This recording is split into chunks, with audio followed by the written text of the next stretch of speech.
Hello and welcome to the regular Sunday edition of Spurs Diehards TTID Tottenham Till I Die. Guys, I get a chance to host a win. It seems so long. It seems so long since we won at the stadium as well. And actually my two fantastic guests were both at the game with me yesterday as well. So I'm sure they've got, a positive viewpoint on what happened there. While I know it's early in the Christmas season, but I wish you all the best for Christmas. I hope none of you are going around with these seasonal bugs, which always come around and drop people like flies at this time of year. I mean, I've had one, I'm sure, and I don't wish it on anyone else. Right, so without further ado, I'll introduce my guests. I've got Kev Clark, a regular friend of the show. How are you, Kev? Hi, Adrian. Yeah, I'm fine. Hello, everyone. I haven't had the bug, but Tom has had the bug over the last couple of days, which might be another reason why he's not on today. But yeah, all good. And I'm back from the cold throes of Norway as well. So. And good evening to Callum, who's a regular friend of the show and part of our sort of team, our admin team. Callum, how are you? Yeah, no, I'm good, mate. I'm good. I still got that comment from yesterday where you said I'm not as ugly in the flesh as I am on here with me. So I've been thinking about that today. I was going to get back at you, and I've still got that in my locker. But no, I'm good, mate. We're actually coming back and we're talking about something positive for once, aren't we? So it's all good. When I bantered you, I actually said you're better looking in the flesh than you are on the screen as a joke, right? Okay. All right, we'll get straight into it. Okay, so Kev, your take on the lineup? Well, I've been out of the country for a couple of weeks. So I wasn't really sure what had been going on with everyone, but looking at the lineup, and then I think Callum had said somewhere in one of the things that Doggy was injured, so it looked like the sort of the back four was obviously almost picks itself there. I was very pleased to see Gray and Simmons starting in the middle there. I think they both need those games and need those starts, and they both played full game, didn't they? I think up front, well, yeah, virtually. Perhaps a bit surprising that perhaps Tell wasn't a bit more involved. I mean, he was on the bench, but and I would have preferred Moani in the middle rather than Richarlison. But yeah, no, it was reasonably. I was reasonably happy with it. It was just you, Doggy. For those that don't know that are tuning in on various platforms, it's a soft tissue issue, which Frank said isn't a long-term issue. But it's the same about Solanke, wouldn't be out for that long as well. So anyway, Callum, your take on the lineup, mate? Yeah, I was kind of like Kev. I was hearing little bits here and there on the way down to the stadium that obviously Udogie was out injured. So I was thinking probably going to have Spence in there realistically with Porro, even though Porro, I know we spoke about the other night, was saying that the guy looks shattered and probably needs a break realistically, and that Spence should be on that side of the game, if not on where we are. But realistically, I think I was quite happy. Well, I know I messaged a couple of the groups and I said I was so happy to see Gray in there and Simmons, to be honest, because this is what we've been sort of crying out for. And I know we'll discuss both of them in detail later on, but it was sort of a balance, and we weren't having Bentancur and Paulinia playing at home either in the same squad. So that was always positive. And I know me and Kev were standing next to each other and we thought, thank God for that. Let's put it that way. Yeah, we'll get into individual performances later. There were so many actually, but yeah, when I looked at the team, I thought, yeah, I'm quite happy with this. Obviously, I thought Udogie, because he's had injury issues before, they're just being a bit gentle with him, which is the right way to go. The same as they are with VDV, because he'd played 4 games and was left out the last game. So, and Bentancur, Gray and Simmons, I'm looking forward to today when it's Bergvall, Gray and Simmons myself, because I think it just gives us so much more legs in midfield, which would mean that Gray would have to play a bit deeper, right, and give Bergvall license. Front three, yeah, I mean, I would have been happy if Odebert had played, if he had started, or even Tell. I'm not a Richarlison fan. I know he's got 6 goals and 2 assists, so he's in good form for a striker, which means we'll get extra money for him. Okay. Are you a Richarlison fan, Kev? No. Well, I might, but I mean, I think it's Ian always says he plays like a Saputio player. The ball just bounces off him. I always say he plays like a brick wall because his hold-up play isn't good. And whereas Moani's is, and but he's sticking the ball in the back of the net. I suppose people were saying that about Johnson as well. They are, if they're scoring, they're scoring, aren't they? Which isn't bad, but he just frustrates the life out of you sometimes, Richarlison, doesn't he? And it doesn't help when we've had so much to frustrate us at this stadium home games this season, does it? Are you a Richarlison fan, Callum? I appreciate what he does. I wouldn't say I'm the overall epitome of like his fan club. Let's put it that way. I think, like Kev said, that there is a lot to be desired with him, to be honest. And at least with a brick wall, if the ball hits it, it stays there and gets held up. Right, let's put it that way. And yesterday was another example of it not being held up. Let's put it that way, mate. Well, I actually thought yesterday, even though I'm not a fan, I thought actually some of his hold-up play was okay. You have to appreciate when the ball's coming at you at such pace, you know what I mean? But, I'm not part of the Richarlison Defence League. I've got to admit, I want him gone. I've seen so many better strikers at this club over the decades I've been supporting him. And he just doesn't come up to their mark at all. All right, we'll go on to subs.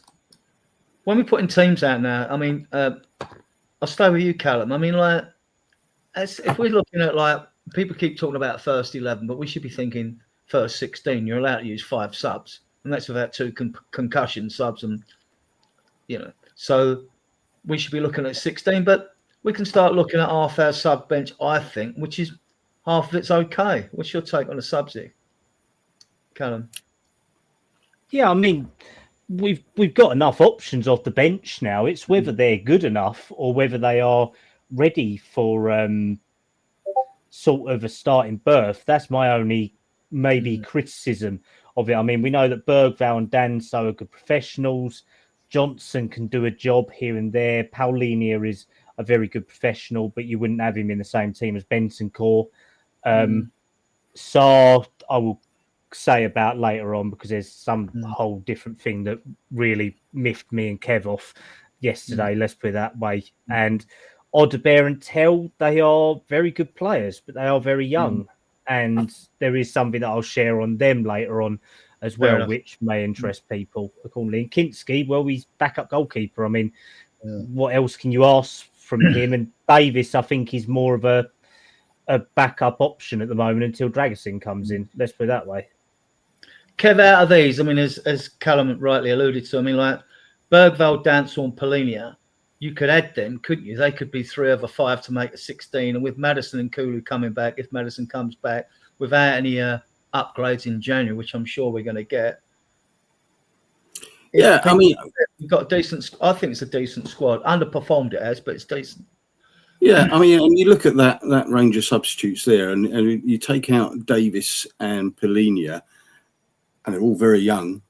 You know, so it should be you know, if they keep it together and they keep improving as they you know get their experience, then you know a season or two, you know, it should be a very good squad.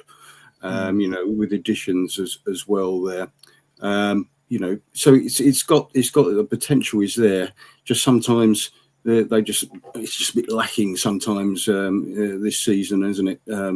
In going forward, and the injuries don't help because you don't get any sort of consistency of partnering people and things like that.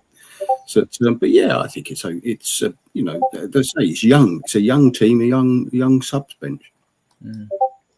Right. For those of you watching us on various platforms, I do a synopsis of the game, which I'll do it after I get the guests' take on how they viewed the game, as we was all at the stadium yesterday. So with Callum, how did you see the game yesterday? What, as an overview or just how? do an overview. I'll go through a synopsis for people who watch the game later.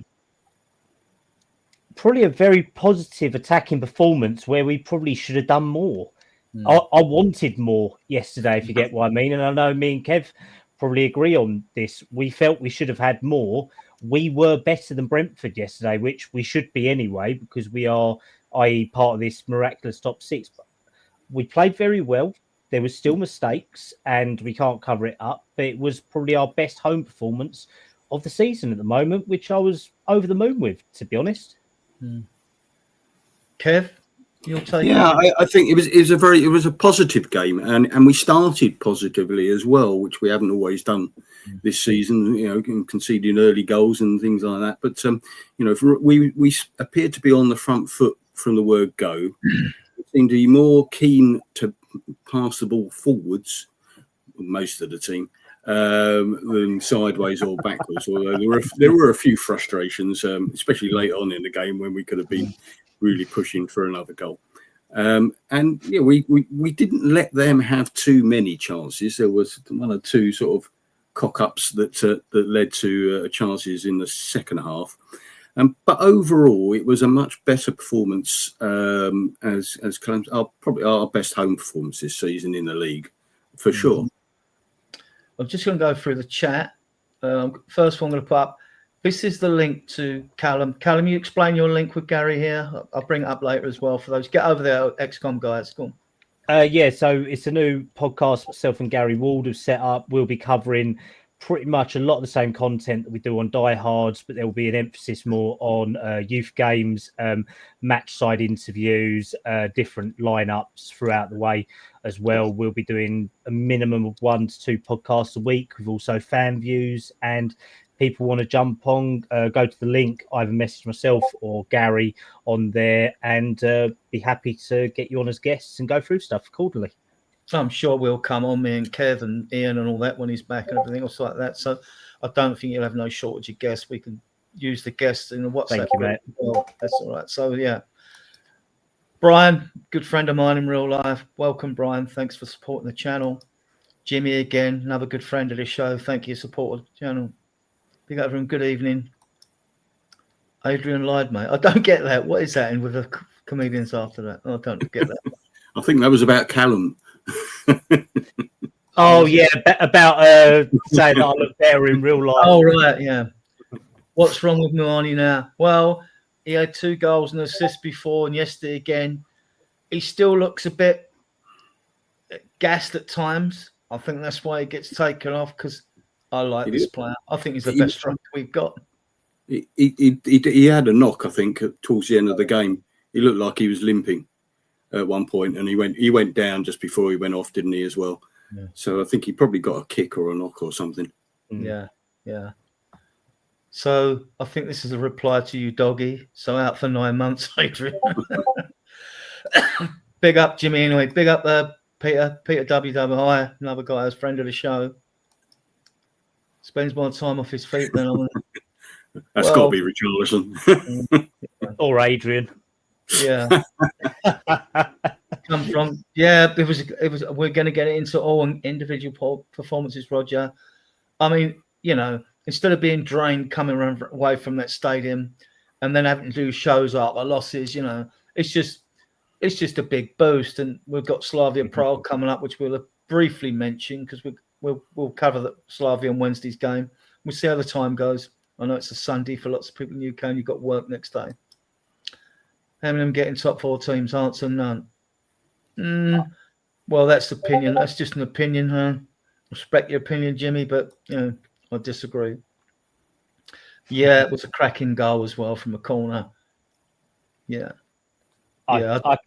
Sorry, Roger, I can shut that down for you straight away, mate. He won't be recalled unless we lose Van der Ven and Romero and are left at the bottom of the peak. They don't want to rock his development because he is doing so brilliantly that they're all over the moon with him at the moment.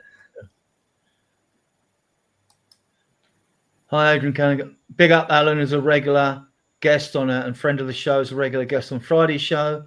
Big up Alan Cravitt. Adrian, I think Adrian guessed correctly. Tuning is great. Yeah, we all do. This is what we want to see. I mean, especially for us who go to games. I mean, it's nothing worse when you're at the stadium than you lose. Apart from if you're an away game, you lose. You've got to travel all the way home in misery, right? Oh. But yeah, I mean, I want to see football. We want to see growth and progress. We haven't really seen anything of what I would call a footballing philosophy from Thomas Frank yet. But if this is the way we're going to go at home games, I get making things a bit more solid on away games. But if this is the way we're going to go home, I'm all for it. Let's have more, please, right? I hope we're performing on Tuesday rather than Wednesday, though. Well, just to throw, I know that that's the post-match show Wednesday. I don't want to do directly out of games because I find too much. Well, I meant the team. Oh, the team, yeah. Okay, fine. Yeah, BR like the bus gets lost for 24 hours and it turns up and probably gets lost in Cheshunt. Kev will nick the bloody alternator off the bus or something like that. Oh, yeah, that's right. Probably right. I mean, just the training ground. I posted ahead, like I always jump ahead of myself. I did post ahead about Slavia Prague and saying, like, we've played them 4 times before. We've won 3 and drawn 1. They're the head-to-heads. We've got a very good record against them. This is different days now. Right. Graham, big up, Graham. Good friend of the show. Right, get back Something that's going to interest me just quickly on the Slavia Prague is obviously we've got 2 games on Tuesday, haven't we? We've got the 19s game, which there may be some tickets available. I've got to call up ticket office there, and Spurs have to get a result in that, I believe, to go through because we've had a few losses the last 2 games, I think, against Real Madrid and PSG that were quite messy. But so we've got to get a result in there. And then obviously the Slavia Prague game attendance is going to be a bit shoddy, I reckon, Tuesday. So I think that's why they're doing the PR stunt of Sonny coming back as well.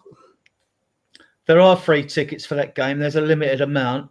Mind you, you could quite easily get a good few thousand in Hotspur Way. It's big enough, the place like that. So there's just no blinking parking down there, mate. That's the problem. And literally that is horrendous. I mean, no, my luck, Thames Water will dig it up. So even my teams can't even get out for work on Tuesday, let alone get into Hotspur Way. Park in the pipe ball. Yeah. I don't like that place either. That doesn't have the best reputation. It's got a new owner, and I've been there a couple of times, and But anyway, Jimmy and Graham are saying hi to each other. Right, back to the banners. Right, okay. We started brightly because 8 minutes, VD heads over the bar, and then this was the only threat they really posed us all game. 24 minutes, Collins to Thiago, he shoots, Vicaro parries and pushes it for a corner. And it was going inside the post, that shot, actually, right? So, I thought that the thing that led to that was a foul on Van der Ven myself. But there we go. Perhaps it was shoulder to shoulder, but no, they didn't really create it. And they fouled Van der Ven to create that one. But there you go. Callum, your take on this? 25 minutes, 1-0. Simmons assists Richarlison, scores from close range. Callum? Nope. You did. Sorry, mate. I missed that. My connection went down. What was That's that? That's all right. 25 minutes, 1-0 Simmons. Richarlison scores from close range. Very nice. That was a very nice run down the right from Simmons. I think it came off of either, was it Porro or maybe Gray or Bentancur on the right, picking it up, playing it out to Simmons. And I mean, we all criticise Richarlison, and I'm no fan favourite of him, but realistically, very, very good finish and a very good ball to put it on a plate for Richarlison. And you could see how happy he was. He ran straight over to that east corner, didn't he? And realistically, it's what we wanted, it's what we needed, and it's what we deserved, I think, by that point, because we had been very, very strong in the build-up to that goal. So happy days. It was a very good run on the right. I mean, Archie Gray does runs down the right outside like that. We'll get him sooner or later. But Simmons, that cross, it was a nice cross. He can pick up passes, kid.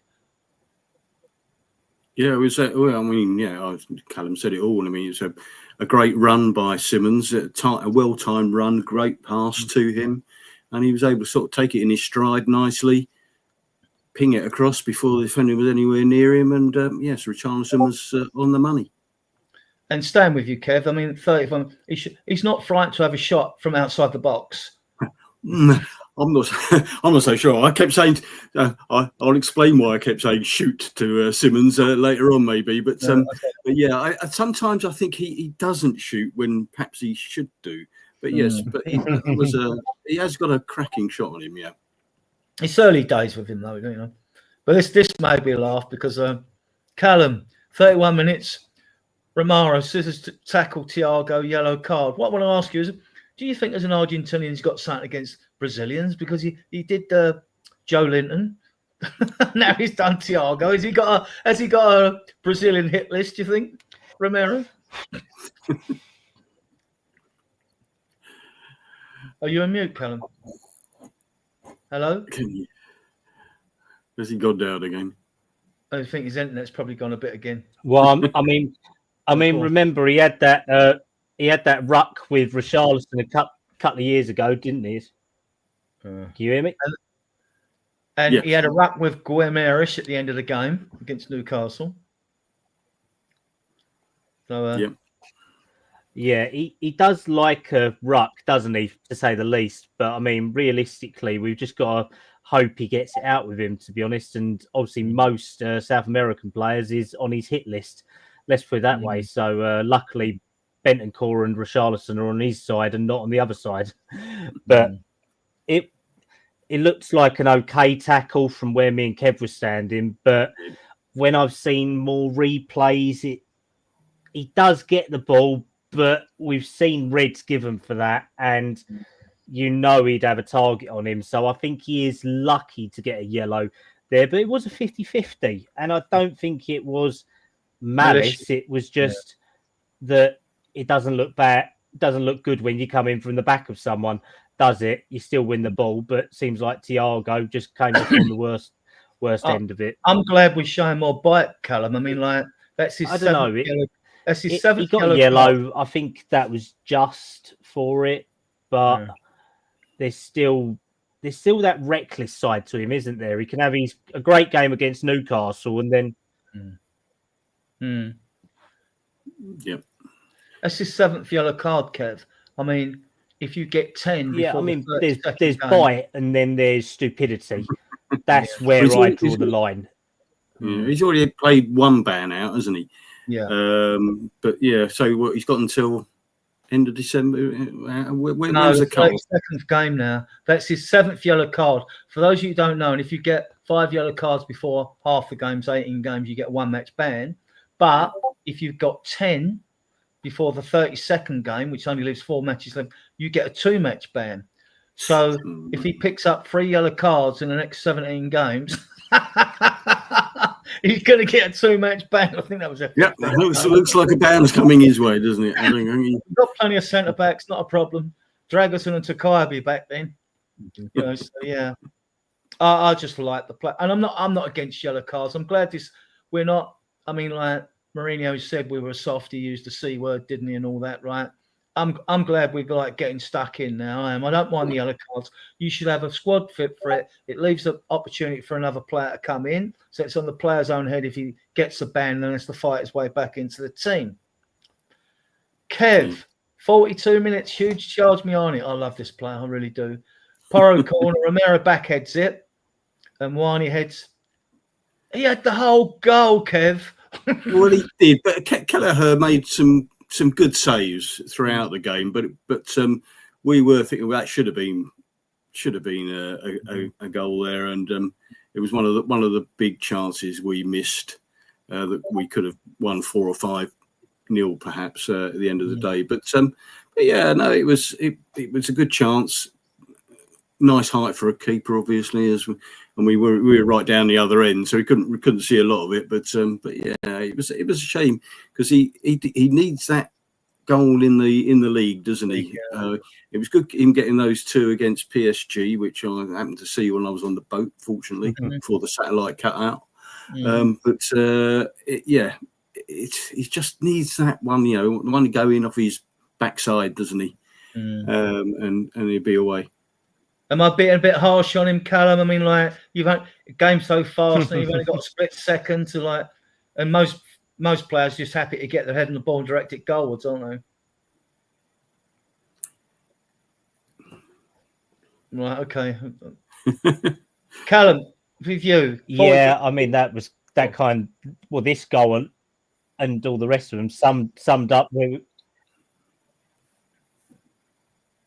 Am I covering this one or am I covering before? Doing both, mate. We've got time. It's Sunday. Chill.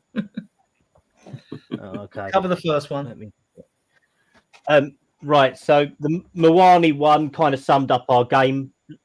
Let's put it that way. It summed our game up in pretty much every single shot we had at Kelleher. It was directly at the keeper, which didn't help us one bit. Yeah. But the Simmons one, I mean, me and Kev were looking at each other and thought, Jesus Christ, what has he done? He slipped over, he lost the ball, and we was thinking, here we go, it's another Bentancur moment leading to a goal. But the fact that he just picks it up, runs with it, not one of their players dares to get a tackle in or anything like that. I think he had about 3 men tracking him at that time, and it's just a beautiful drive forward and a composed finish in the bottom corner. And it's not even like it was straight in front of him on the right-hand corner. It was in the left-hand corner as well around Kelleher. So really magic goal for him to score for his first one. And you could see it in his face. He was so happy when he ran the length of that touchline down there. They all seem to run towards the east stand, don't they?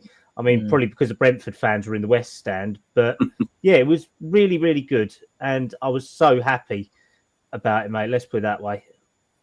Kev, your take on the goal? Oh, yeah. I mean, he scored. The whole fan base are delighted he scored his first goal. Yeah.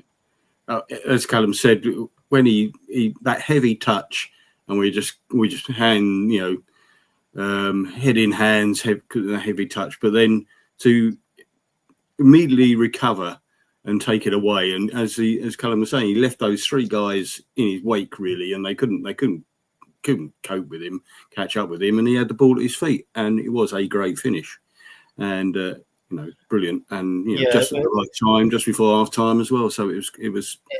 Yeah, the head and hands moment is like excellent recovery, but you're thinking if you're losing the ball, whenever a player loses the ball, you're worrying about how much danger we now in because we've lost the ball. And he was in a position where like they would have. Oh yeah, I mean there was 3 of them around him. 3 of them around him. I mean they should have progressed from that heavy touch of him, but for him to win it back was great. And what I particularly like is when people ask me. I mean, I know Callum watches a lot of videos, and Gary Walder, we're going to get on Wednesday, his friend, and that. Like, what I look for in videos when a story gains gravitas, I'll bombard you with videos like I did today and information just to keep you up to speed. And I always look for in these videos when people say, "What can you find from a video when you're watching a player?" And I go like, "Well, if you're a striker or a midfielder, I'm looking for players that move the ball quickly, players with vision who move the balls quickly that can make things happen." And I'm not worried about Simmons because he's got all them. And actually, he showed a bit of aggression in this game. He got booked, he recovered the ball and all that. Like, I think he's going to be an absolute star for us. But we'll talk more in depth about him later. So, yeah. I mean, this was that. We got. Let me check these in the chat first. Someone mentioned the referee. Yeah. I think the referee has been pretty right. Okay. Yes. Well, we're the same, and the linesman. The linesman lately are going to be getting in my throat as well. All right, Jimmy. Right. Okay. Big up, Beast. Good to see you back, friend of the show, Jimmy. David Clark, regular friend of the show.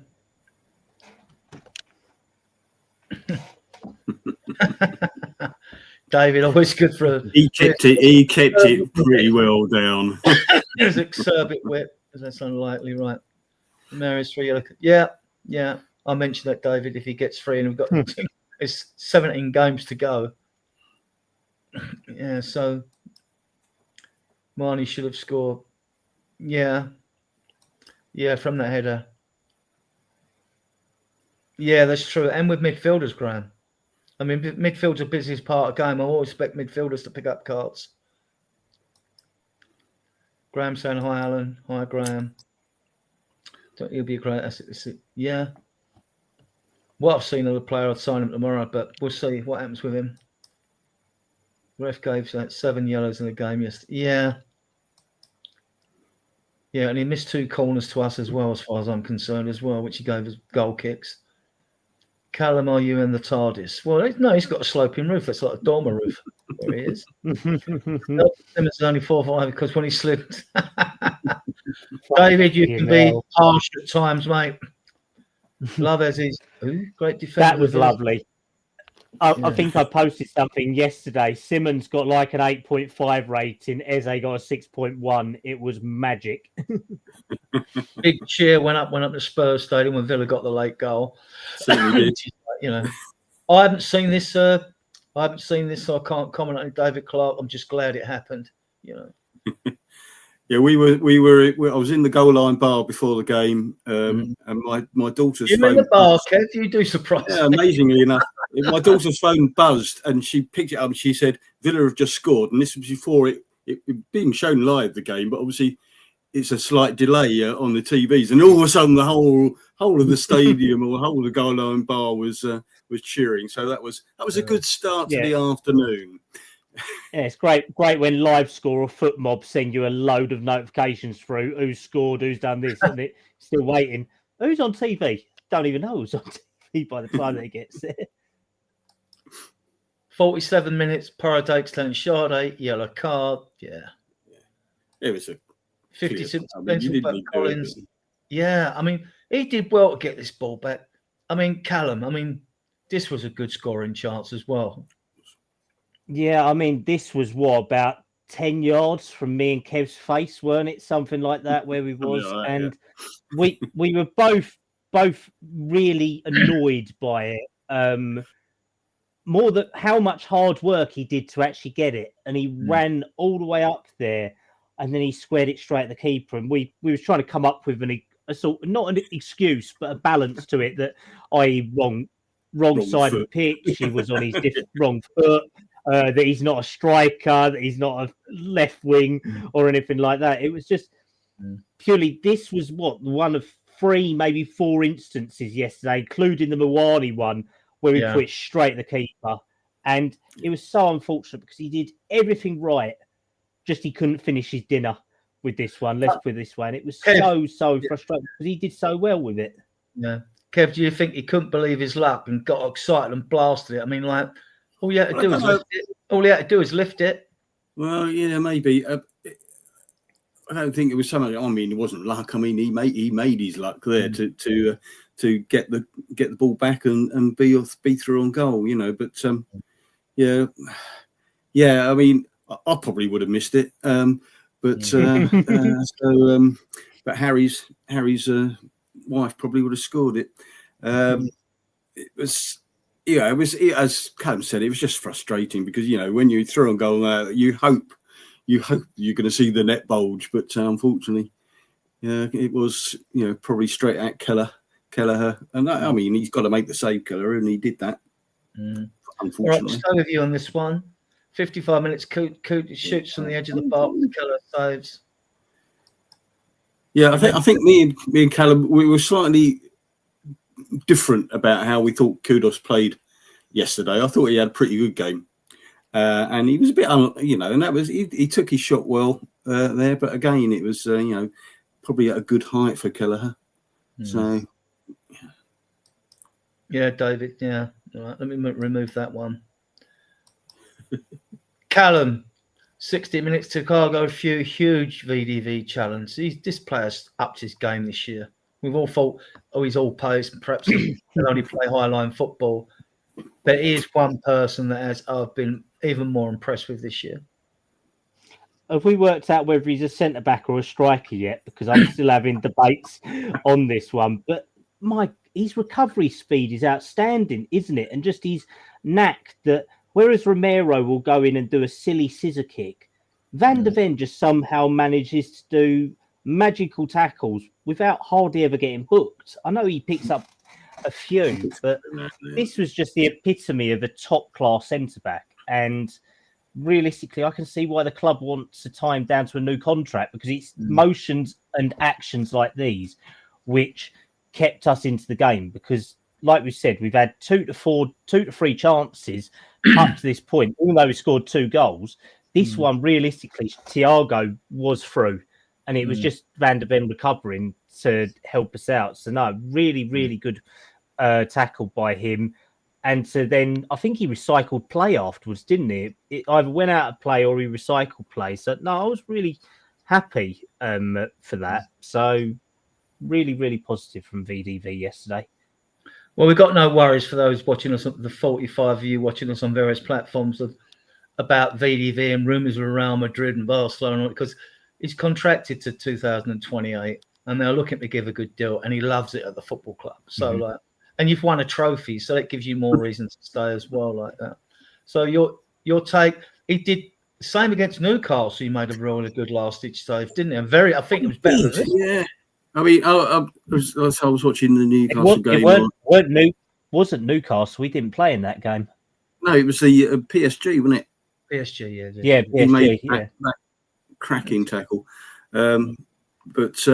But yeah, I mean, you're right. He's been great this season. I think the odd little mistake, but yeah, as Callum said, he's so fast that even when the guy's through, you expect him to get back at him, and when he does make those tackles, he makes them clean most of the time.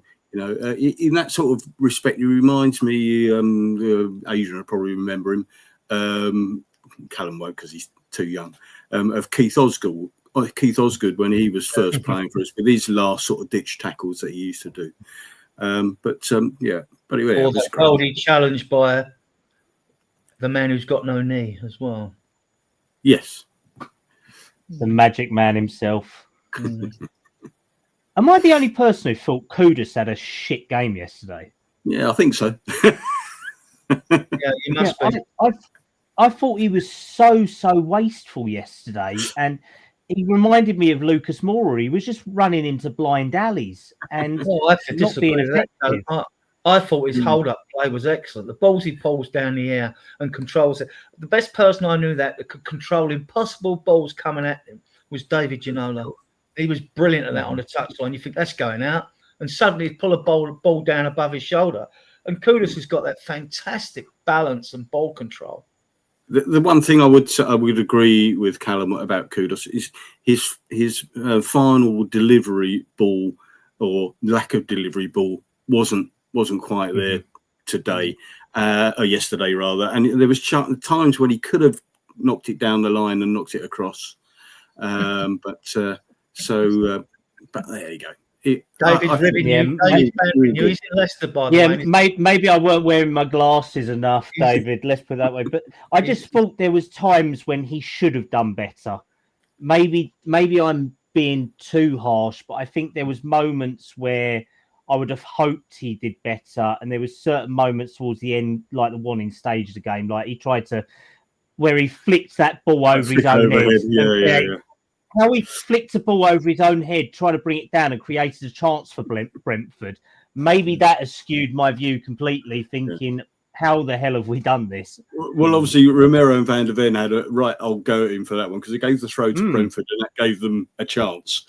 And so they really called kudos out for that one.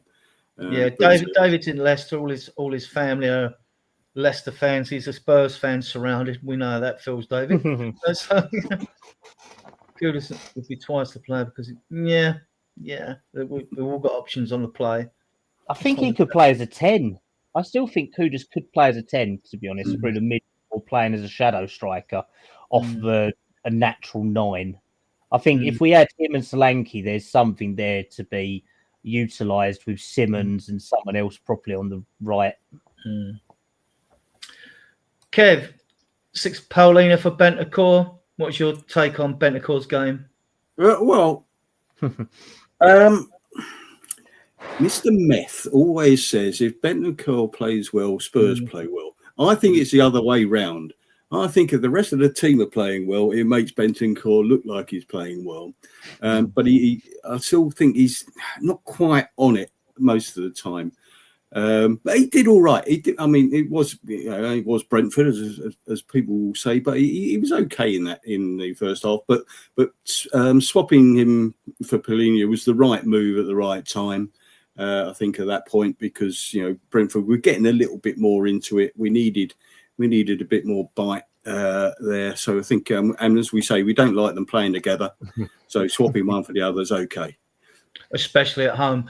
Yeah, we want to be more attacking. I mean, Kev, there was a moment, Kev, where you was nearly having kittens, weren't you? It was like, Paulini is coming on, Simmons is coming off, not again, don't do this, not again, don't do it, Frank. Yeah, and I'll explain the reason for why I was really doing that is because I had Simmons down to score 2 goals. So this is why I was saying to Simmons, shoot all the time in the last bit of the second half. But there you go.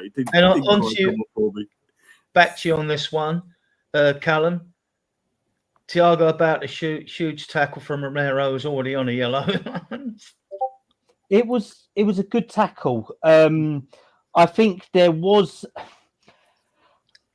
always when Romero's on a yellow, I get scared because I think it's a sort of a risk waiting to happen. But realistically, I thought that it was a very good tackle. He did it well. He didn't get a yellow for it. The ref didn't penalise him for it.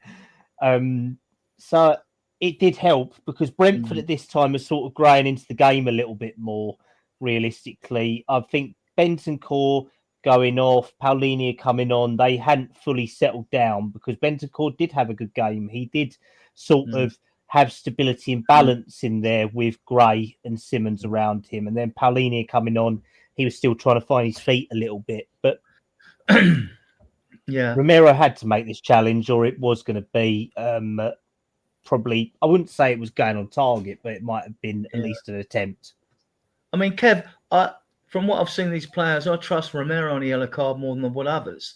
I mean, he seems to go in a zone when he picks up a yellow card. When he tends to get a red, if you notice his red cards, when the game's like got that extra importance on it, and I don't mean a league game, I mean more like a cup game, like he did against, I think it was Milan or something like that. Then if it's one off and you're going out of a competition, then I think it gets to him a bit more than it does in league games. What's your take? Yeah, I mean, I've criticised Romero before, but I thought yesterday was probably one of his better games. For us, or probably great game. He's had 2 good games in a row, really, with the Newcastle game and the Brentford game. But it was a cracking tackle. And obviously, he did get taken off not long after that, didn't he? It was a great tackle, and he needed to do it. And like you say, perhaps it concentrates his mind a little bit more because he was on the yellow to make sure he was doing a clean stuff. But what impressed me more about Romero yesterday was he was much faster with the ball when he got it in the back and moving it forward or sideways. But because usually he just stands on the ball for about 5 minutes while nothing happens in front of him. it's very frustrating to me that. But he was a lot better, I thought, yesterday at moving the ball quicker. But he is our quarterback, though, Kev, isn't he, at the back? I mean, like, yeah, no, but we don't need to put him in the pocket and give him half an hour to pass the ball. Yeah, I mean, you watched the game like I did. So, go on, Callum. Yeah. Go on. Yeah, Kev, you actually said yesterday, which was quite interesting, that if we didn't get a CDM, then maybe that Romero could be that sort of sweeping role. I mean, I've always thought that. Do it. He's got the ability to do it. Before we pulled VDV in, I got loads of pelters, but then we needed more centre backs than we got now. I said that time, I said, look, he's that good on the ball. He could play as number 6 at DM, and I think he could, but he's more valuable at the back as progressing the ball. We miss him when he's not in a team. I like Danso, but Danso needs 1 or 2 touches when he's on the ball. Romero doesn't, and I get that at times. I do think Romero has been on slow on the ball, but not all the time, because when I look at City, even Arsenal, them lot and others down the road, their players, there's more movement. Sometimes there's just no movement in front of him. So I get it. So yeah. Kev, 74-minute Odebert for Marnie. What's your take on Marnie so far, anyway, apart from this game? I like Marnie. I think most people do. He's got the skill there. He can hold the ball up, and he's willing to have a go at it. And I've been impressed with him. He's had injury. I mean, blimey, and he's still playing with his jaw strap thing, isn't he? So yeah, I thought it was good. The one thing about Odebert coming on for him is we possibly thought that perhaps Tell should have come on the basis Tell isn't going to be playing on Tuesday. He's not in the squad. He deserves a bit of a run out, really. But but yeah, I mean, Odebert come on. He didn't really. He didn't have a lot of time, did he? But he had no impact at all. Really do a lot. It didn't really impact the game. Are you a fan of Moani, Callum? I think there's a really good player there. You can definitely see that he's a player lacking confidence, I would say, realistically, because he still hasn't been the same player that he was at Frankfurt, 2.5, 3 years ago. But there's a player with all the skill there, and I would love to see a front line at one point of Tell, Odebert and Moani with Simmons behind them. I think there is a lot of credit in the bank for all three of them, to be honest. It's just that realistically, by the time that Moani got to the point when he was subbed off, I was saying to Kev when we was looking at him down the far end, I think it was a corner or something like that, when there was an injury in our box, and I said, he's done. He's literally puffed himself out, and he then had taken a whack just after that as well, and he was seen limping in the tunnel area and onto the team bus yesterday evening. When I was leaving the stadium, I saw it. So he's definitely getting there. There's a player there.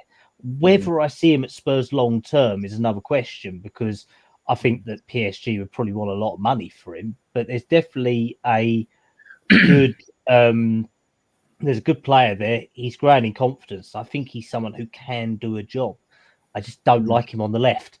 I think he's better up front, to be honest, if you get what I mean. Well, if he has got a knock, and he can't play, obviously he might get rested against Prague. You might see Tell's not in the squad. Scarlett is, though. Scarlett is. So we have got cover that can play. I mean, even dare I say Johnson could play there. Is he back from his suspension, though, or is he still suspended from that red card he got in the Champions League? Yeah. I think that was a one match. Because he got a red. He got a straight red against Copenhagen, didn't he? Yeah, but I don't think it was. I'm not sure. If you know in the chat, David Clark, or any of you know in the chat, let us know if it was a one match ban, or 3. Normally 3 is more for violent recklessness, isn't it? So rather than clumsiness. I don't know. I've got to be honest. Slanky. Well, just to put you in the picture, Takai and Dragerson have been playing in friendlies. So with them, it's just got to be a fitness issue before they can be added to the squad. I don't see at this present stage, because we don't know what we're going to do in the January window, and we're top heavy with foreign players. So I don't see either of those at present making the Champions League squad, especially if we bring in a foreign player in or two in January. Although I think if it was Savina, I think he's homegrown, Callum, isn't he? Savina at City, I think he is actually. He counts as homegrown. But yeah, let's go on to. No, not yet. He doesn't. I don't think. Okay. Right. But I mean, with Solanke and apparently with Solanke and Kulu, they're back doing gym work at the moment and a bit of grassroots, sort of grass, feet on grass training. So maybe we might see them before Christmas. Most likely after Christmas, I would say, unless there's a recurrence in anything. Yeah, hi Nita. Welcome to the show. Good friend of the show. Hi chat, she's saying. Just go through these. Yeah, the pressing was good. Yeah. And that's why you do. You press teams and kick the ball long and make a mistake. No wonder our guys looked like they was completely... Our guys looked like they had run their hearts out yesterday. They was all huffing and puffing by the end of that. Muani was... Richarlison, I can't tell whether he was just tired out or whether he just wanted to stand in an offside position for 45 minutes just to make himself feel better. So he didn't, because he kept pressing. But then when we wanted him to come back on side afterwards, when we wanted the ball played forward, he was never, I think about 4 or 5 times he was offside. But our guys did so well with the pressing yesterday, and it shows we are capable of doing it. That's the thing. We are capable of doing it. So why haven't we? That's the thing. Well, I've got we want to see. It's front foot, high pressing football. I think part of the issue, if you're going man for man pressing, is the fact that Paulinho, who I want signed, he's probably their slowest player, and Bentancur is probably next up there. But if you're going to play Graham Bergvall and there was Simmons, you've got such an engine in there. Even with Sarr, you've got those four. They'll run all day. Even Simmons will. So that's the only difference. But you need a Paulinho to sit there. So you'd expect 2 of your other midfielders to be out. If one's sitting, I'd expect 2 of the other midfielders to have legs and be able to press. And that hasn't happened with Bentancur and Paulinho playing together. In fact, you've got to have pace in midfield, and that's my only criticism. And Bentancur's not slow, but he's not as energetic as his kids are. Right, so this is a brilliant comment from David Clark. Oh my God, David. That's brilliant, David. That's brilliant. Yeah. I've just checked on the Spurs app, and Johnson was only out for 1 game, so he should be back. Yeah, I thought it was 1 on Tuesday. Okay. So, but yeah, I mean, I forgot what I was going to say now. When Bergvall's playing, he and Richarlison's up front. It's Bergvall that does all the pressing. Richarlison doesn't do it, and Bergvall, he runs his fucking knackers off. Sorry, Adrian. But and it was all. I mean, he's all over the place when he does all of the main pressing. And I think if Solanke was there, Solanke's a presser, isn't he? So it would be different, and we'd probably do it more often when Solanke's there than we do at the moment with Richarlison there. On Bergvall, Callum, though, I mean, like, I love the player. He's going to be I think he's virtually bordering on stardom anyway, but I think he's going to get better and better. For a midfielder who's given a designated role, unless you're given a free role, is like, do you think discipline's an issue? He does tend to wander all over the place. Callum? Well, I guess do we know what position he's actually been set? That's the thing. Do we know whether he's playing as a 6, an 8, or a 10? That's my main thing with it. And I would be really happy to know where he's been set, because the last couple of games you've seen him played, like he played in the PSG game and he was playing as a sort of inverted left winger. In the Newcastle game, he was playing more as a deep line 8/10 in there. It's really difficult to know where he stands, but I think that there's a very special player in there. And I was surprised that he didn't come on yesterday compared to realistically Sarr, to be honest. And I think that yesterday had the option for Bergvall to sort of have that sort of free wandering role because there was so much space at the back against Brentford. Maybe he could have done that because realistically, and I know we'll probably cover it, but Saul for me was the worst player that could have come on that pitch yesterday. To be honest, there was no point of making that sub. Yeah. I didn't see anything of him to justify being on that pitch. Kev, I mean, I love Bergvall. That's one thing, all right. I think he gives us a different dimension. And playing on left side of midfield, he could give us what Morgan Rogers gives for Villa, you know. That's why, you know. But, and I like the fact that he'll take risks in the final third, but at times he's given the ball away and put us in risky situations, hasn't he? Well, yeah, he's young and he's impetuous sometimes, and he has given the ball away, and he does take the odd yellow card here and there as well. You know, and the first game against Liverpool in the League Cup last season, when you know Liverpool was screaming that there should have been a free kick when he fouled. That was the sort of game that was one of his better games, and of course he scored the goal. But yeah, I mean, I like him. I like the other one. We haven't even mentioned Mr. Gray yet, and you know who was good as well. And when they were playing, I mean, on my satellite connection for the PSG game was terrible, and it kept just coming back as every goal had been scored and the penalty. So we didn't really see a lot of the game. But they seemed to combine well in that game. And yeah, I like Bergvall. I mean, I have done from, you know, when we first signed him and people were raving about him and looking at him and watching him in some. I mean, in the first pre-season game I saw him against Bayern, he suddenly collapsed in the middle of the pitch for no reason. That got us all a bit concerned. But you know, he's got an engine on him. He's certainly got an engine on him. He's one of these players who will be all over the pitch. And like you say, okay, do we know where he's playing? He's probably, I think when he is playing, he's been given a free rein almost to, you know, you go up and you disturb them, you disrupt them, get that ball, basically. Big up to Sava. Much appreciated that you've given us a raid, and lots of your guys have come over to us. While I'm here, I'll plug the channel. For the 111 of you that are viewing us on various platforms, if you like our content, please give the show a thumbs up. I mean, we pride ourselves on being like a very fact-based Spurs group. We like to think that we're balanced and mature and sensible here, and we appreciate all your support. You can see the red subscribe button down in the bottom right-hand corner. If you like the content, like I say, subscribe to the channel and give the video a thumbs up. Big up to those of you who commented in the chat. Big up to everyone who watches on playback. And you can find us on Facebook. We have a big group on Facebook. I started in 2019 when the stadium opened.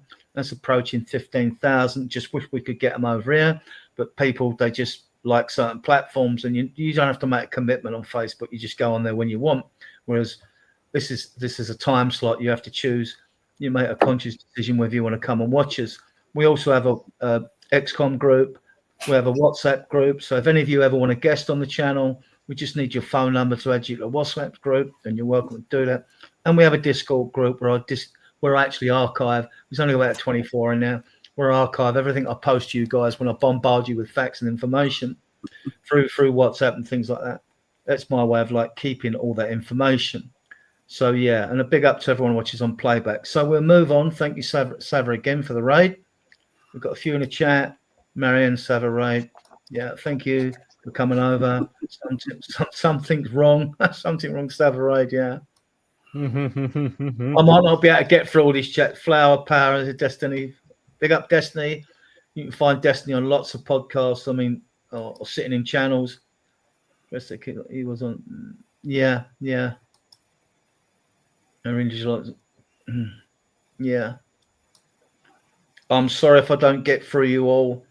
If this channel grows bigger, we'll have to be selective, like go to every 1 in 10 chat or chats that are relevant rather than people saying hello to each other. Yeah, well, I don't know. I don't know about the pace on that. You can find that information out. Right, Nita. Yeah.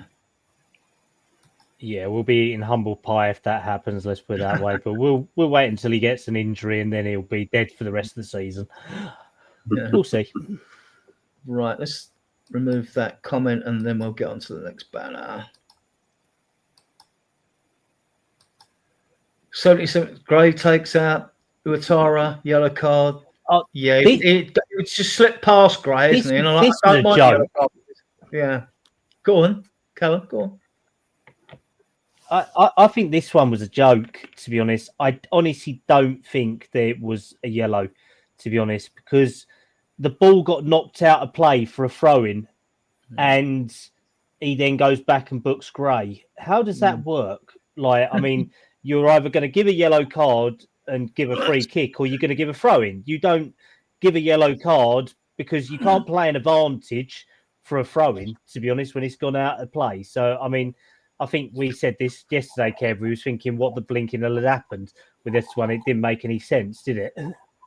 Yeah, no, I don't know. I mean, like someone said, he gave out a lot of yellow cards, the ref, yesterday, and I don't think we rated him much. But as we won, we weren't bracing him perhaps as much as we would have done if we'd been drawing or losing. But yeah, there was a lot of yellow cards, and not all of them. I don't think warranted them, to be honest. Stay with you, Kev. 80 minutes, Kudus goal ruled out, Odebert offside. Yeah, we said East stand next to the south stand, and like when I see we could tell he was offside as soon as he got the ball, and we knew the flag was going to go up. It was pretty obvious offside from where we were, but it was well taken by Callum's most hated player. It was a good goal. But unfortunately, let's throw this at Callum then. Half for Kudus. So Callum, how did you think Kudus played in this game? Go on, Callum. Well, based on how Sarr was for the last 15 minutes, I'd have rather kept him on, to be honest. The thing it's like I said earlier, the thing that frustrated me with Kudus, that summed up his whole performance, was when he flicked it over his head and gave it to their player. That was the one thing that really miffed me off and probably masked everything else. Yeah, I mean, I would have rathered someone else come on. I would have rather Bergvall come on, probably Bortel on instead as well, something like that. I understand he was probably trying to bring stability in on there, but Sarr came on and started playing as a utility right winger. And realistically, he was really, really poor. He just looked disinterested. It was like one of them subs where you make on Football Manager and they come on and it just says in the tag, disinterested, would have rather stayed on the subs bench. Well, that was Sarr yesterday. I don't actively think his head was in the game. It was a great shame because we've all been calling for Sarr to come and play, but he was useless. He was really, really poor. He lost the ball so many times. He had the opportunity to shoot 2 to 3 times, didn't take it, and then started reverting to negative backwards play as well, which when we was realistically still trying to chase a third goal to keep all the fans happy, he didn't know. Well, it's like something wrong says. Sarr didn't know where he was. Was he already at the AFCON? I think so. So I know David Clark is absolutely killing me again tonight. David, please leave me alone for this one, mate. It was purely frustration. I mean, there was something in. I will bring up Porro. There was a couple of bits for him where he was really frustrating as well. Richarlison, I had some real pelters yesterday for him as well with it. But purely, Sarr was my worst player for Spurs yesterday. He shouldn't have come on. And that was in a cameo for about 10 minutes. It just it didn't feel right. And I would have rather kept Kudus on there with him doing his blind alley runs and hopefully getting a final product on there as well to try and change my opinion of him. Let's put it that way, mate. Yeah, Kev, I mean, like, Callum may be onto something there with Sarr being disinterested. Do you think Sarr thinks he's now been pushed behind? Well, he knows he's behind Bergvall on a pecking order. But the last 3 games I've seen Gray play in midfield. I know Danny's not a fan if he's listening in, which fair enough. That's his opinion of him. But I just think personally that Bergvall and Gray have moved up in the pecking order above Sarr, who had a brilliant pre-season and a brilliant start to the season. Yeah, I mean, he played well. Sarr, when I've seen him, like I say, I missed the Arsenal, PSG, and Newcastle games really, so I wasn't getting the team beforehand or anything like that. So I didn't realise he hadn't played, but he was in Africa yesterday. He wasn't on the pitch. He was in Africa, and whether or not that is because he hasn't been playing. And he was just being a bit disinterested and didn't want to get injured and all that sort of thing. But he just wasn't there. I mean, but on your point there, I mean, could be a number of factors there. I think that's those players go away on the 15th of December for the AFCON, but it won't affect Kudus because Ghana didn't qualify, but they have qualified for the World Cup and they're in England's group. And Semenyo's also from Ghana as well. So you got Kudus on one wing, Semenyo on the other. But if the rest of the team are crap, it doesn't make no difference, does it? But I don't know how good Ghana are. So, Callum, 81 minutes, Danso for Romero. I mean, I like Danso. He's a good, solid defender, you'd say. But he's not. He needs 2 touches on the ball a lot of the time. He always seems to like one touch to put the ball where he wants to now want to pass it. But I think he's been a fantastic. I think he's been a good. No, not fantastic. He's been a very good addition for the money. Solid defender. Your take on Danso? Yeah, he's reliable. He's reliable, mate. I think it's like what we've had with Gentle Ben for all that time. To be honest, he's sort of 6, 7 out of 10 player. He'll do the simple things right. Like you say, he does have to double touch stuff. He's not the most mobile of players all the time, but he made cracking goal line clearance against Newcastle. He came on, steadied the ship. He maybe took a couple of minutes to settle down, but it was game management by Frank. I think he was trying to make sure that Romero didn't get maybe another yellow because the ref was handing them out like hotcakes by the end of it, to be honest. So it was kind of good game management. But yeah, for what you want from Danso, he's been more reliable than, say, Dragusin, because we haven't seen Dragusin enough to say if he's alive or not. Let's put it that way, in the nicest possible way. You can rely on Danso to play in a 2 or a 3. He's stepped into both sides of centre back. He can play both sides as well. So he's reliable, and that's what you want for a £22 million centre back, something like that. So you can see where the club signed him, and he classes homegrown as well. So you can't complain at that. I agree. I mean, Kev, what I like about him, his positional play is good, and he spots danger. And I think if you've got Porro rampaging or someone rampaging, you need someone at the back who's quickly spots the danger and tries to close it down. Yeah, he's good in the air as well, isn't he? He's a good header of the ball when it's coming through, and in the penalty area, defensive as well. And of course, he is the one person who has the long throw. So when he is on the pitch, we have got that additional. That's virtually the first thing he did yesterday was take a throw. So they don't always come off, but probably because we don't use them enough. But how was that, Kev? How was that, Kev, in your opinion? That was what, that long throw? It was pretty rubbish because it didn't quite get to where it should have gone. But he's not quite Shivers with his length, but he's okay. I mean, he's better than Kudus pretending he's going to take a long throw and then always putting it short. No, he's okay. I mean, we'll score from one of his throws. We'll score from one of his throws this season. I'll stay with you, Kev, right? 84 minutes. Spence picks out Sarr, Kelleher saves. Why didn't he just hit it first time? We were virtually level with Sarr when it came to him, me and Callum, and it was just behind him. He got stuck under his feet. But it was that sort of thing. Had he really been on it, he probably would have been able to hit it first time. But he got stuck under his feet and he missed about, and then Kelleher was out and almost smothering him before he'd taken the shot. But I think it was just behind him. I'll give him the benefit of the doubt there a little bit. It was just behind him rather than being him able to just swipe at it when it first came to him. Callum, your take on that? Has he gone?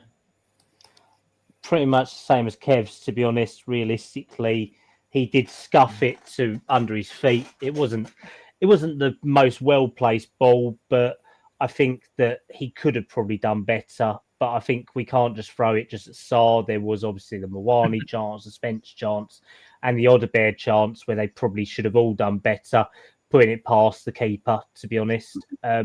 So, yeah, it's one of them. It was okay, but I don't think it helped us too much because we probably should have done better. Yeah, I'm not being miffed about it. We just like to give you the facts, David, as you know on this show anyway. We just point out things. We're not throwing Sarr under the bus. Yeah, there were good all-round performances yesterday. Yeah, and it's good to be able to do a show and say that, isn't it? It's been a long time coming. Seems Frank is still tinkering. Mm-hmm. Yeah, he is. I think he is, but I think it's getting across to the players now. And if what we saw yesterday is what he's trying to get at, then yeah, please more. Yeah, he's a squad player, definitely. Yeah, he's not a first two starting centre back, that's for sure. But he'll play an important part for us, I'm sure of that. And we're yet to see how Dragusin and Takai will step up. We haven't seen much of Takai. Mm-hmm. Did watch videos of him in Japan. Dragusin in the Euros, he was good. He's come to us. He's hit and miss with me. He's played good in good games, but then he got sent off in the European game. Then his positional play wasn't goal side, and players slipped past him and all that. So we have yet to see. I think there's a player there, and he's quick and very good in the air, but we've yet to see if Dragusin will be a long-term prospect. We all know that his annoying agent, Flora Manea, I think his name, keep trying to sell him to Real Madrid. There's no chances of that happening until he gets the season under and proves his worth. Right? Used to be strong. Yeah, I mean, I remember Cameroon; they were very strong. I mean, we've seen Nigeria very strong at one time, but 3-0. Yeah, we won though. Something wrong. So we just wanted a home win, and we got one. And like I say, we've got Slavia Prague Tuesday. We've played them 4 times. We've won 3 of them and drawn the other one. So things all go well now. And it's confidence building for the fan base as well, as well as the players. Excuse me. Yeah, he played. Yeah, so did Dragusin. Something wrong. Yeah. Right, back onto the banners. Let's move that. Right, let's move this one. Look, I'll put a few out here, guys. I mean, all the players played well, but man of the match, Callum, you're picking one, or jointly picking 2 or whatever. I've got Simmons, Bentancur, Gray. Your favourite player, Kudus, and Spence and VDV. For me, it would be Simmons or Gray. I know we've been very happy with Simmons, and we've covered him a lot, but Gray was really, really good yesterday, and he allowed Bentancur as well. to Sort of have his little wobbles. So, okay. Yeah, Gray kind of let Bentancur have his early wobbles in there, but Gray was really effective, wasn't he? Yeah. So, yeah, on the day, I gave it to Gray or at Simmons the match. Yeah, I gave it to Gray at the match. Simmons, obviously, with his assist and the goal, I think most people probably give it to Simmons. But they were both, equally good, I thought, in that one, and that helped. Helped having 2 players in the middle of the pitch playing well. Okay, I'll give you Gray and I'll give Callum Simmons. So, your take on Gray and what you've seen of him as a player at Spurs, Kev? On Gray, I voted for him as player of the season last season, mainly because of all the times he had to play out of position. He never really let us down at all in doing what he did, and I thought he was superb. And he's now coming on now, and he played full 90 minutes yesterday. He's another star in the making. He really is. I agree. Callum, give us your take on what you've seen of Simmons. and any video footage you've seen, which I've posted to you anyway.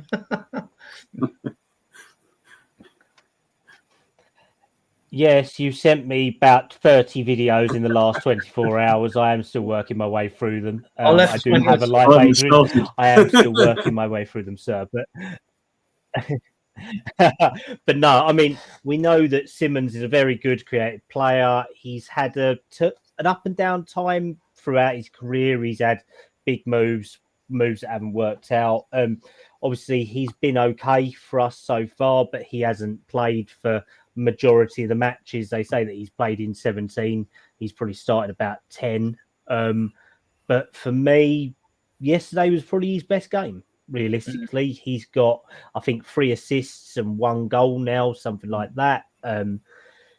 He's only 22. He is a young player. We was all hoping for Eze and Morgan Gibbs-White in the summer, in them combined roles who are more proven.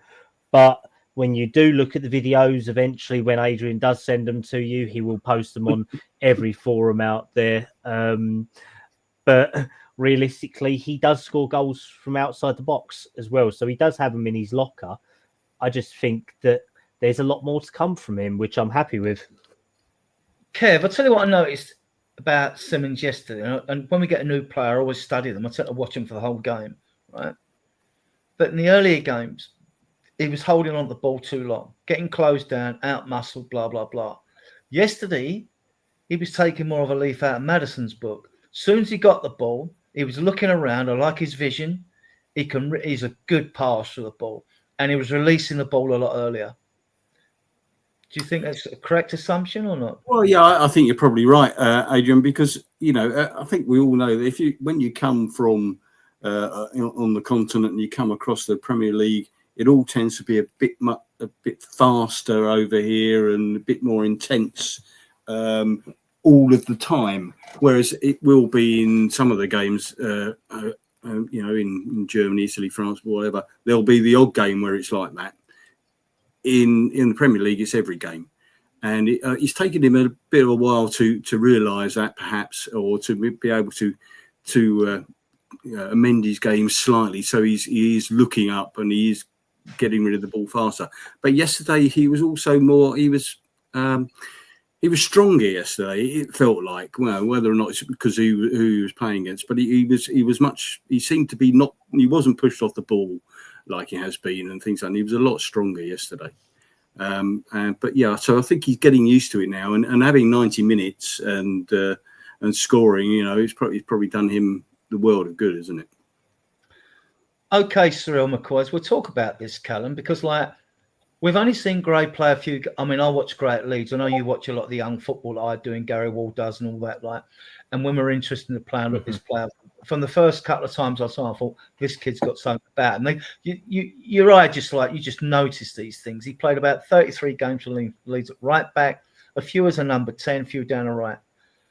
Cyril McCoy, what I like about him, I like his engine. He's got a good pass on him. He's good on the air. He's quick. He breaks forward. A couple of times in recent games, he's broke forward down the right. Didn't he make an assist against Bodo or something like that? And he had a lot of crosses in the game against Fulham when he broke down the right-hand side. And he just seems to then know when to go and when to stay. I mean, what's your take, Callum? Kev? Yeah, I mean, he's definitely in the sort of mould of like a ball-carrying midfielder. He has... Your sound's gone, Callum. Oh, right. Was that it? Right, okay. Am I coming through or not? Yeah, you're on now. What's your take, Kev? Well, as I say, I like him. I mean, what does he do? Someone asked. Well, yesterday you didn't notice him because he didn't do anything wrong, and he was winning the ball. He was winning the ball when it was coming out from their back. Getting in there first. He was making the tackles. It was an unfortunate booking he got, I thought, because he shouldn't have been booked. But he was there and he made things happen in the middle, which probably don't notice all the time because he didn't make a mistake, so you weren't lambasting him, but he was always there and he's always round. And I think he's starting maybe starting to control games a little bit, and we just don't notice he's controlling them because he's a quiet player. I remember one Leeds game. Comes back. I remember one Leeds game with Gray, and like Gray absolutely just bossed the midfield, and Chelsea had like full of stars, I think he's a superstar in the making. If I'm proven wrong, I know Danny's not a fan. If he's listening in, that's fair enough. I respect your opinion, but I disagree. So Callum, we move on to game management now. Thomas Frank. We've critiqued him when things have gone wrong. We've critiqued him not making subs when we think they should be earlier and all that. But if he can produce a team that does that, I think we'll all be happy. Yeah, no, definitely. I think there was more merit to his game yesterday, wasn't there? It was a lot more balanced. He's finally realised that Simmons can do something in a game. He looked at it and realised that Bentancur and Paulinho can't play at the same time. He realised that he had to put one of the two in there and then a midfielder with an engine in there. So whether that be Gray, Sarr or Bergvall, he got the front line right at the end of the day. And I think the only positions where he was maybe forced into something that he may not have wanted to do was potentially with the Udogie injury. That's why he did have to play Spence and Porro in there. Maybe we can criticise saying, why did Odebear get on instead of Tell?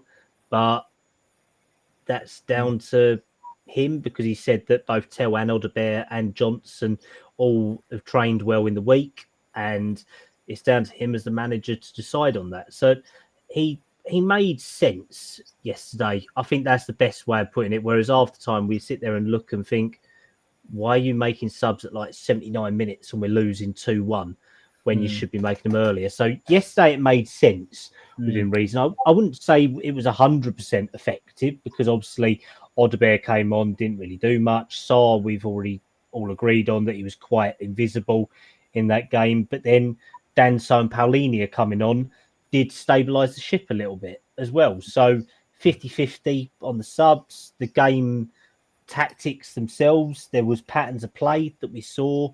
We saw something positive in the sense, haven't we? If it's positive, then we can act on it and we can understand it. If it's negative and we have a minus XG of 0.01 in a game and we're thinking, why the hell are we watching this? Then obviously we have to question the game management. But no, I think that yesterday he got it right. Whether he gets it right against Slavia Prague, we won't know. Realistically, he got it wrong against Newcastle at the start and then amended it later on. He's got to learn from these games and he's got to learn how to manage his players. Like if you are going to play Odebear Tuesday, then you play Tell today. If you're going to play, well, Richie and Mwani's a little bit more difficult because realistically we don't have another striker at the moment apart from Scarlett. But he admitted himself learning how to manage 3 or 4 fixtures every 10 days is getting him at the moment. So he's having to learn that side of it, but he is gradually catching on. I won't say he's all there yet, but it was a more positive game management side of things yesterday compared to other games against Arsenal, PSG, where we was either gone from the game completely or sort of hanging behind a little bit. Yeah, I mean, Kev, he's got to rotate the squad. There's been there's been critiques of it. I get the critique, but somehow you've got to keep the majority of the squad happy. If you've got a 25-man squad, even City can't have like 25 world-class players, but you've got to be able to keep at least 16 or 18 of them happy, which means you have to rotate anyway, just because you're in 4 competitions when the season starts. Yeah, I don't think it's about keeping players happy. If players aren't happy, then, they perhaps shouldn't be here, even if they're playing or not playing. But yes, when you're in a lot of competitions and you've got the games, you've got 2 games a week, all the way through, at the moment, then you have to be resting players and bringing other players on, and everyone's got to know what they're doing. And yesterday it was obvious that Bentancur was starting to struggle, so Paulinho came on. That was good. and then Moani got a knock and was struggling, and so he did the substitutions were done at the right time, whether they were all the right substitutions, as Callum said. We can debate and moan about and say he didn't do that, but we won the game and we kept a clean sheet. So in that essence, it was a good game management because we won and we kept a clean sheet. So, but there's always little bits that you worry about sometimes, or you think, oh, I would have done that differently. But then again, we're not managers, are we? So it's easy to criticise. And it's easy to praise sometimes as well. But I think generally yesterday it was a good bit of game management overall. Yeah. We move on to stats. I'm not a fan of stats. I'm old school. I'm more an eye test person, and stats, there's too many variables and they can also be very deceiving. And Cal, I mean, like when you look at possession, 53 to 47%, that stat comes up mainly on the second half to me, because we murdered them first half. I mean, then you go shots on target, 7-1, fair enough. Total shots, fair enough. Block shots, fair. Pass accuracy, yeah. Crosses, we are banging a lot more crosses in. 8 to 9 corners, some interceptions, 6 passes. I mean, like that possession stats, watching the game, you wouldn't think it was 53-47, would you?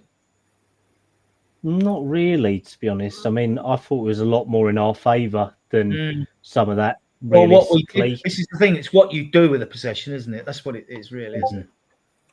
Yeah, it comes down to that. Obviously, we had 7 shots on target. Realistically, me and Kev both agreed that if we'd have put most of our shots away yesterday, it could have been 5 or 6-0. So it would have been a lot more biased towards us, if I can be honest on that one. I don't think realistically Brentford offered that much, but a win's a win at the end of the day. Stats, we can look at them as far and we can go blue in the face. We won and all that. So I think let's just be happy we actually got a home win and all that since the start of since Burnley. Kev, if you told me they had 9 corners, I wouldn't have believed him. Yeah, I can't. I mean, there was a series of corners, wasn't there, at one point where they kept going out, but they didn't. I mean, for once, we looked reasonably comfortable at corners, as well. So yeah, there we go. Right. Yeah, but I mean, I think in the pre-match predictor on the Spurs app, I think I put something like 53% for possession. So, yeah, it always seems that it's around that sort of figure. No matter how dominant we seem to have been, we always seem to be in the sort of mid-50s.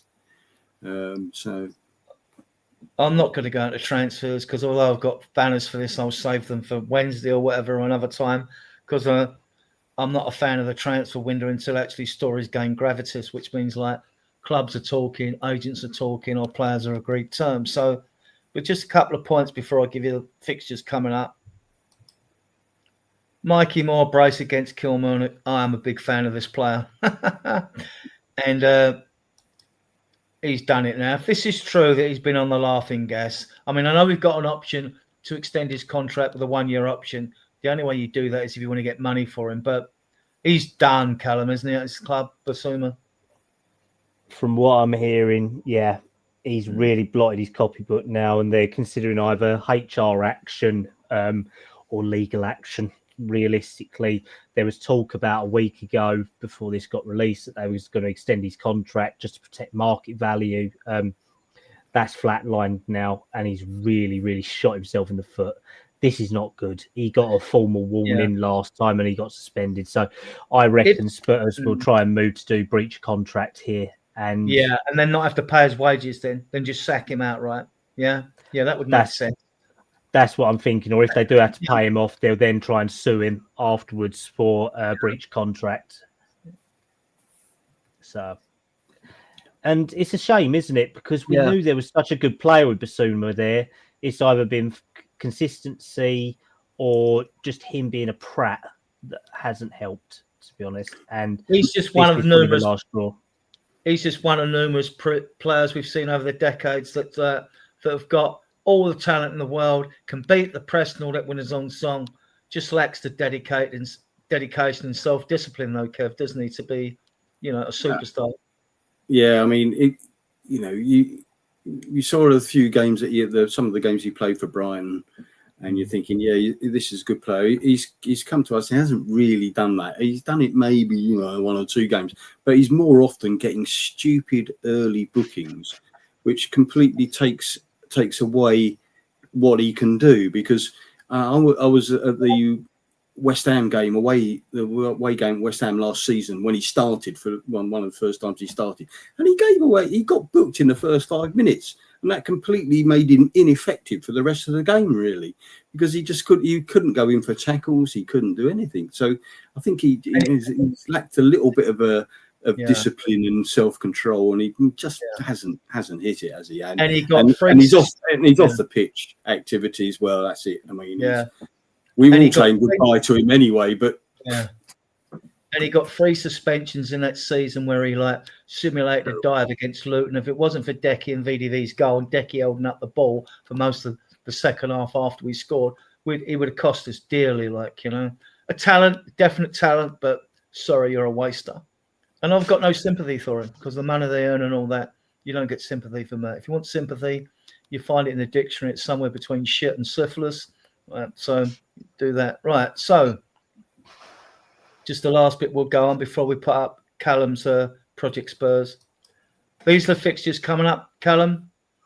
Prague at home, like I say, we've won 3, and the 4 times we've met them, we've won 3 and drawn 1. Tuesday, I'll be at the game. We'll be doing a show Wednesday. Wednesday shows are going to be at 9 o'clock now, and midweek shows, because I know people have got work. So, and then Forest away have flatlined recently. Good time to be away to them, I think. Liverpool, you don't know what you're going to get with them. I mean, obviously got a team of stars, but, do they play as a team? Well, not at the moment, they're not. Then Palace, who didn't they go top 4 today? I think they went top 4 today. Yeah, they did with a late 2-1 win.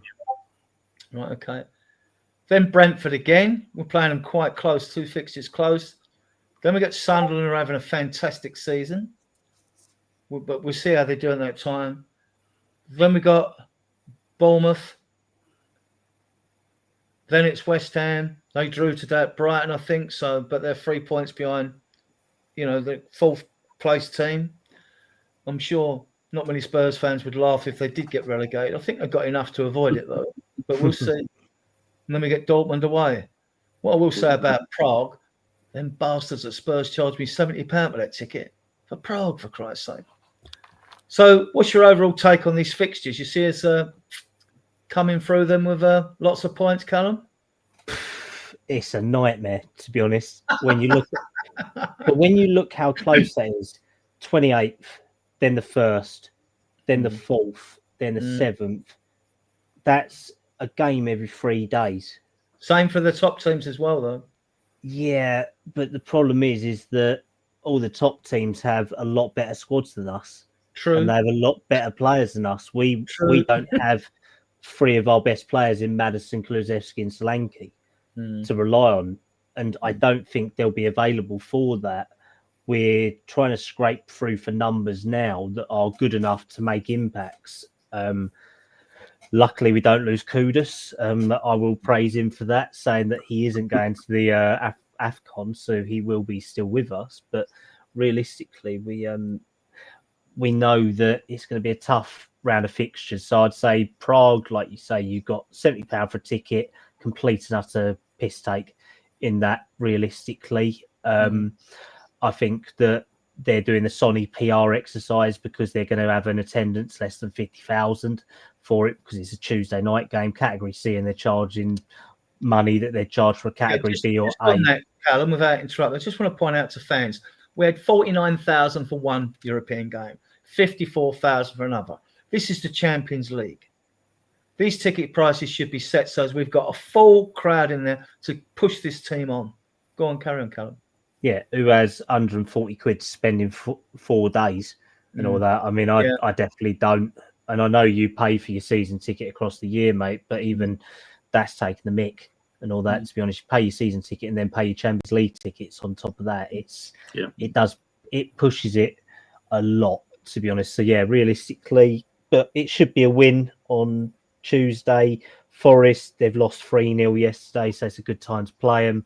Liverpool, you never know whether Arnie Slot or Salah would have lost their jobs by then, based on that interview yesterday. So we'll see how that goes. Palace, always going to be a tough one. We don't seem to do that well at Selhurst Park away. We seem to be Dr. Tottenham for them the last couple of seasons and all that. So we'll see how that goes. Brentford, that close as well. Always tough to go there. Realistically, Sunderland, very good team. Bournemouth, I think Bournemouth and West Ham, I think, are the easiest games apart from Forest out of them, to be honest, because Bournemouth haven't been great recently. They seem to have dropped a little bit in their stuff, and West Ham's just a free hit for me, and I should be at the game, I think, as well, so we should see that. Dortmund is too far off for me to even consider yet. Yeah. and over to you, Kevin. Bearing in mind on Thursday, the 1st of Jan, the transfer window opens for a month. Yeah, go on. Your take on these fixtures, and then we'll end it. When the fixtures first came out, I was really pissed off that we didn't have a home game over Christmas and the New Year. But then when our home form's been so bad, I wasn't so pissed off. But I am quite pissed off that we haven't got that home game over that period, and we've got to wait till the 4th for at home again after Liverpool. But yeah, they're going to be. There's some tough games in there, isn't there? The way Palace are playing. Forest, obviously a little bit of a grudge game against Forest, maybe this coming Saturday with their wonderful chairman and everything else. So that could be an interesting one. But yeah, it's going to be a tough period. But I think it would be whoever we were playing, to be honest. I'll be at all the home games. I've got my Dortmund game as well, and of course we'll have a cup game slotted in when the 3rd round draw is made tomorrow. Yeah, first week in January, isn't it, that the games start for the FA Cup. So yeah. I mean, I do this thing where I pick a team at the very first preliminary round of the FA Cup, and I follow that team, and if they get beaten, then I take the team that's just beaten them. So I've got Western Supermare in my team at the moment in the 3rd round of the Cup. So, see who they get drawn against as well. Right, let's leave this banner. I want to come up with Callum, give everyone a take on for your last words on Project Spurs with Gary Ward, who's going to be on the show Wednesday. I hope you're going to join him as well, and give us your take on this. So you can find us on X. You can find us also on TikTok as well at Project Spurs. We'll be doing our game review of obviously Brentford yesterday on tomorrow night now at 6:00. I will be doing a small youth segment because we did lose. The under-18s did lose, and quite a few of our under-18s and 16s players seem to be being picked up by West Ham and Ipswich at the moment on scholarship deals. So that'll be quite interesting. Like Adrian said as well, Gary should be on Wednesday on Die Hard's making his debut. I may be about, depending on if I'm not working or asleep, let's put it that way. But no, you can find us at 6:00 on Monday, and you may find us on Wednesday night as well after the Prague game as well. Kev, any last words? No, it's anyone's there at Prague. I'll see you on Tuesday at the game, but hopefully we get another win. Right, and with that, I'll leave this up for you to check out Project Spurs with Callum and Garen Ward. I want to thank Sava enormously for the raid. If those from Sava that have come over, still 100 of you viewing us on various platforms. So if you like our content, we do, pride ourselves as being a mature and sensible Spurs group. Don't laugh. We provide ourselves as being fact-based, as those that know that I bombard them with stuff, because I like people to think for themselves and sift through the information that I send, and form their own opinions. I don't browbeat anyone on their opinions or disrespect anyone on their opinions. And we don't do that in Spurs Diehards, right? We critique when we have to critique, and we have to come down hard on players and the manager. We will do so, So, yeah. But with that, like I said, you can find us on Facebook. You can find us on XCOM. If you want to be a guest on the show, all we need is your phone number to add you to the WhatsApp group. You can find us on Discord. I want to thank everyone in the chat channel for their questions and comments. I want to thank everyone that watches us on playback. Big up to all of you that watches on playback. And with that, I'm going to play you out with a bit of soul music, which I wrote. And I'll see you guys in the back room if you hang about, or if not, and we'll play you out with this, okay? And thanks to everyone once again. And so please subscribe to the channel and give the video a thumbs up.